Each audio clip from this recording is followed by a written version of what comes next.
தயிரை தவிர்த்து மற்ற பொருட்களை ஒவ்வொன்றாக பொன்னிறமாக வறுத்து எடுக்க வேண்டும். முதலில் சுக்கை பொன்னிறமாக வறுத்து எடுக்கலாம்.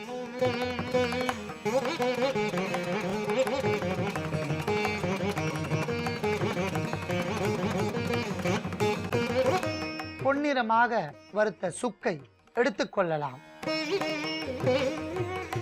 அடுத்ததாக வால்மிளகை பொன்னிறமாக வறுக்கவும்.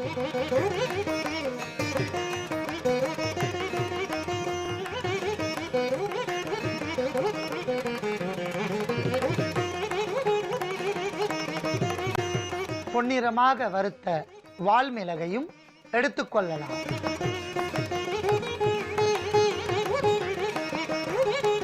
அடுத்ததாக கடுக்காய் தோலை பொன்னிறமாக வறுக்கவும்.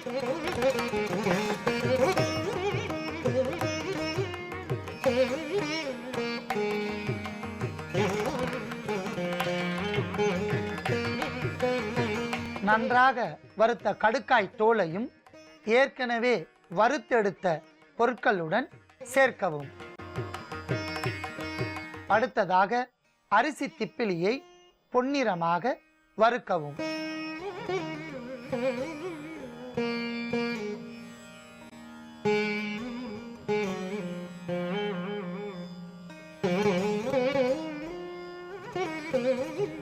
நன்றாக வறுத்த அரிசி திப்பிலியை எடுத்துக்கொள்ளலாம்.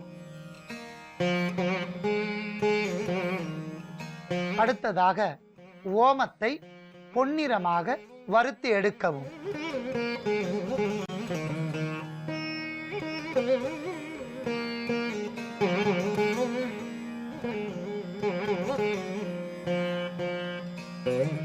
பொன்னிறமாக வறுத்த ஓமத்தையும் எடுத்துக்கொள்ளலாம்.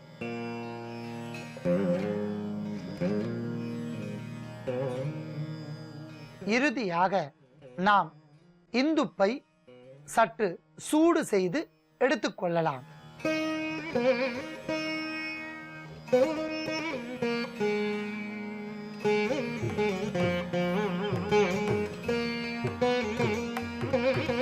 அற்புதமான முறையில் இந்துப்பும் சூடு ஆகிவிட்டன.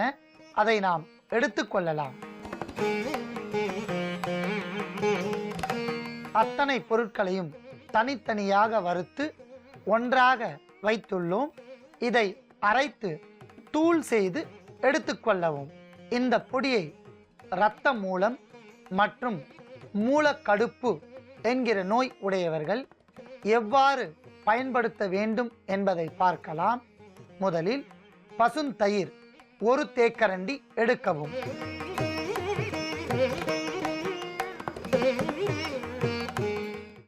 அன்பான நேயர்களே, நாம் ஒவ்வொரு நாளும் நமது பாரம்பரிய மருத்துவ நிகழ்ச்சியில் பல அரிய நோய்களுக்கு அற்புதமான முறையில் நாம் மருத்துவத்தை பார்த்து வருகிறோம்.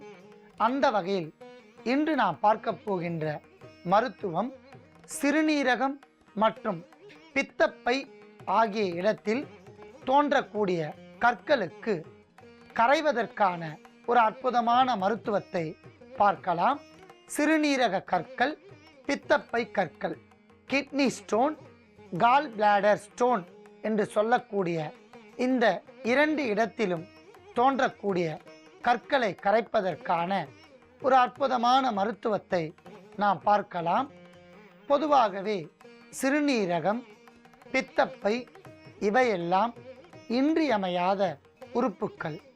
இவற்றில் நோய் ஏற்பட்டால் பல நோய்கள் நமது உடலை வந்தடையும்.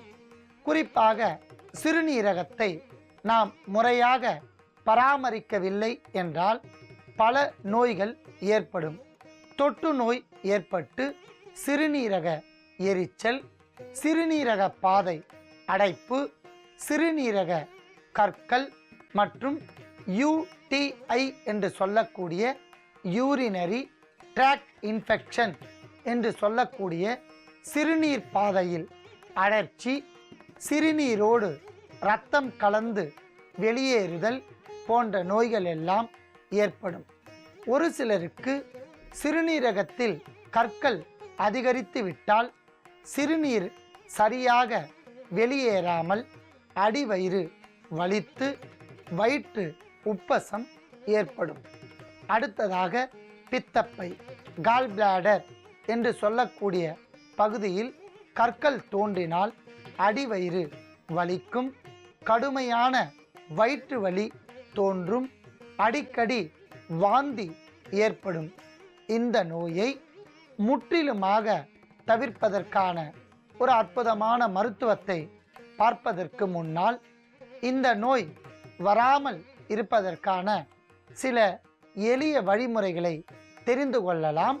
அன்பான நேயர்களே, உணவில் நாம் அளவிற்கு அதிகமான கால்சிய பொருட்களை சேர்க்காமல் மிதமான கால்சிய பொருட்கள் உள்ள காய்கறிகளை சாப்பிட வேண்டும்.